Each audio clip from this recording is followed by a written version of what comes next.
बैठकीत होते त्यांच्याबरोबर सुद्धा शिंदे समितीने सुधाकर शिंदे समितीने चर्चा केलेली आहे आणि तो जो प्रारूप तयार करायचा आहे त्या प्रारूप तयार करण्याचं काम विधी आणि न्याय विभागाच्या सल्ल्याने आणि आवश्यकता लागली तर ॲडव्होकेट जनरल साहेबांचं सुद्धा ओपिनियन त्याच्यामध्ये घेऊन त्या बाबतीत सुद्धा कार्यवाही सुधाकर शिंदे समिती करते आहे।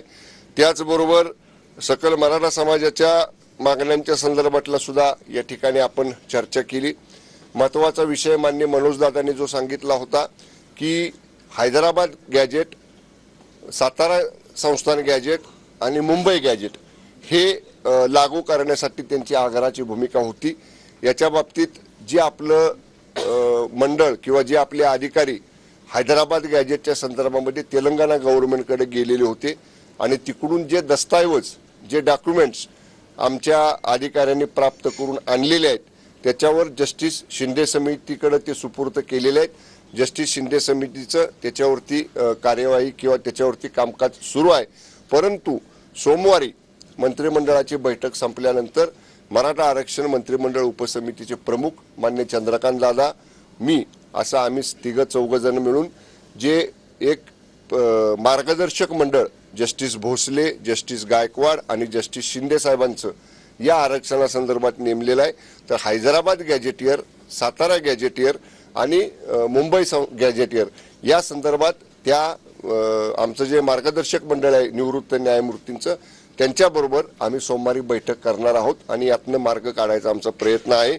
दुसरी महत्त्वाची मागणी होती गुन्हे जे मराठा आंदोलकांच्या वरती झाले होते तर त्याच्या बाबतीतली सुद्धा एकूण गुन्हे दाखल होते 616 पैकी 540 गुन्हे चार्जशीट झालेले आहेत आणि त्यातले प्रत्यक्ष 28 गुन्हे मागे घेतलेले आहेत आणि 222 गुन्हे हे मागे घेण्याची शिफारस त्या ठिकाणी समितीने केलेली आहे। म्हणजे हे 222 गुन्हे सुद्धा शिफारस केल्याप्रमाणे त्याला गती देऊन लवकर मागे घ्यावेत अशा सुद्धा सूचना या ठिकाणी आपण संबंधित विभागाला दिलेल्या आहेत। काही गुन्हे हे मागे घेण्यासारखी शिफारस स्थानिक जिल्ह्यातल्या समितीने केलेली नाही, पण माननीय मुख्यमंत्री आणि दोन्ही उपमुख्यमंत्र्यांशी चर्चा करून राज्यस्तरावर जी मुनगटीवार समिती आहे की जे गुन्हे खाली मागे घेतले जात नाही जिल्हा समितीवर अशांचा निर्णय घेण्याची राज्यस्तरावरची जी समिती आहे मुनगटीवार साहेबांच्या अध्यक्षतेखाली सीएम डीसीएम साहेबांशी सोमवारी चर्चा करून राहिलेले गुन्हे या समितीकडे देण्याबाबतची सुद्धा कार्यवाही सोमवारी केली जाईल।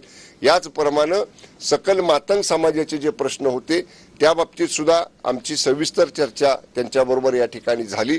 सकल मातंग समाजाचा अभ्यास समितीचा जो अभ्यास गटाचा जो अहवाल प्राप्त झालेला आहे तो विभागाकडे आलेला आहे।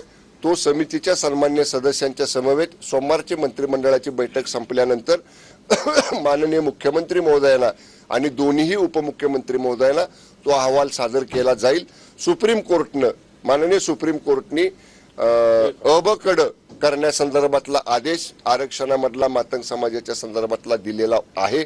त्या बाबतीत सुद्धा न्यायिक आयोग निवृत्त न्यायमूर्तींचा स्थापन करावा अशी मागणी आजच्या बैठकीमध्ये सकल मातंग समाजाकडून आली। तर त्या बाबतीत सुद्धा सोमवारी माननीय मुख्यमंत्री महोदयांशी चर्चा करून एक सदस्यीय निवृत्त न्यायमूर्तींचा आयोग स्थापन करण्याबाबतची कार्यवाही माननीय मुख्यमंत्र्यांच्या आणि दोन्ही उपमुख्यमंत्र्यांच्या मान्यतेनंतर सोमवारी केली जाईल। बाकी जे प्रश्न होते अण्णाभाऊ साठे महामंडळाचे होते, आरटीचे होते, बार्टीचे होते, पुण्यातल्या लहुजी वस्ताद साळवे स्मारक समितीचे होते, वाटेगावचे होते, चिराग नगरचे होते, ह्या सगळ्या प्रश्नांवरती सकारात्मक चर्चा झाली।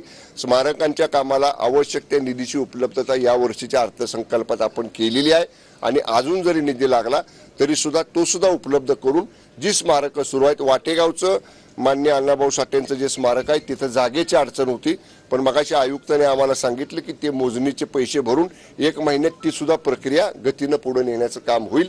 याप्रमाणे सकल धनगर समाजाची, मराठा समाजाचे आणि सकल मातंग समाजाची ही सविस्तर मॅरेथॉन बैठका आज या ठिकाणी पूर्ण झाल्या आणि सकारात्मक निर्णय सरकारच्या वतीनं मान्य मुख्यमंत्री महोदयांच्या आदेशाप्रमाणे घेण्याचा प्रयत्न या ठिकाणी आज आम्ही केलेला आहे। नक्कीच मात्र बैठक सकारात्मक झाली तरी पडळकरांनी सोमवारी रास्ता रोकोची हाक दिली आहे। मी त्यांना विनंती केली आज की ते सुद्धा बैठकीमध्ये होते, त्यांना मी विनंती केली। त्यांचं म्हणणं होतं की आजच्या आज ते जे दाखले रद्द करायचे ते दाखले रद्द करायचा निर्णय तुम्ही घ्या।